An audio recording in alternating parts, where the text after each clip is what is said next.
Guys, എല്ലാവർക്കും സുഖമല്ലേ?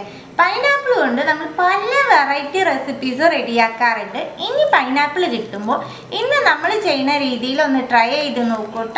കിഡിലൻ റെസിപ്പിയാണ്. അതുപോലെ ഈ റെസിപ്പി ഫ്രിഡ്ജിൽ 1-2 മാസം വരെ നമുക്ക് കേടുകൂടാണ്ട് സൂക്ഷിച്ചു വെക്കാനും പറ്റും. ഒരു പൈനാപ്പിളിൽ പകുതി എടുക്കണുള്ളൂ. ഇത് നമുക്ക് ക്ലീൻ ചെയ്ത് കൊണ്ടുവരാം. പൈനാപ്പിൾ മുറിച്ചെടുത്തു. ഇത് മാറ്റി വെക്കുന്നുണ്ട്. പാനിലേക്ക് 4 മുളക് ഇട്ട് കൊടുക്കുന്നുണ്ട്. ഇത് ചുട്ടെടുക്കാം. നമുക്ക് എണ്ണ ഒന്നും ചേർക്കണ്ട കേട്ടോ. വറുത്തെടുത്ത മുളക് നമുക്ക് പൊടിച്ചെടുക്കാം.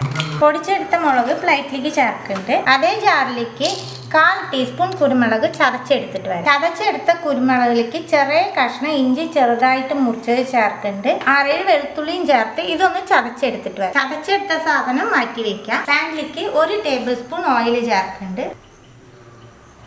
1/2 ടീസ്പൂൺ കടുക്, 1/4 ടീസ്പൂൺ ചെറിയ ജീരകം, നമ്മൾ ചതച്ച് വെച്ചേക്കണ ഇഞ്ചിയും കുരുമുളകും വെളുത്തുള്ളിയും, 1/4 ടീസ്പൂൺ കായപ്പൊടി, 1/4 ടീസ്പൂൺ മഞ്ഞൾപ്പൊടി, 1/2 ടീസ്പൂൺ കറുത്ത എള്ള് എല്ലാം ഒന്ന് മിക്സ് ചെയ്ത് കൊടുത്ത് ഇഞ്ചി വെളുത്തുള്ളിയുടെ പച്ചമണം പോണ വരെ കുക്ക് ചെയ്യാം. ഇഞ്ചി വെളുത്തുള്ളിയുടെ പച്ചമണം പോകുമ്പോഴേക്ക് ഒരു സവാള നീളം മുറിച്ച് ചേർക്കുന്നുണ്ട്. കുറച്ച് വേപ്പില, 1 പച്ചമുളക്. സവാള ഒന്ന് സോഫ്റ്റ് ആക്കി എടുക്കാം. ഉപ്പും കൂടി ചേർത്തിട്ട് നമുക്ക് സവാള സോഫ്റ്റ് ആക്കി എടുക്കാം. സവാള സോഫ്റ്റ് ആയി വരുമ്പോൾ നമ്മൾ മുറിച്ച് വെച്ചേക്കാം പൈനാപ്പിൾ ചേർത്ത് ഒന്ന് മിക്സ് ചെയ്ത് കൊടുക്കാം. 1/4 കപ്പ് വെള്ളം ചേർത്ത് പൈനാപ്പിൾ വേവിച്ചെടുക്കാം. പൈനാപ്പിൾ വെന്തുട്ട. പൈനാപ്പിൾ പെട്ടെന്ന് വേവും, കുറേ സമയമൊന്നും വേണ്ട. 1 ടേബിൾ സ്പൂൺ പൊടിച്ച ശർക്കര ചേർക്കുന്നുണ്ട്.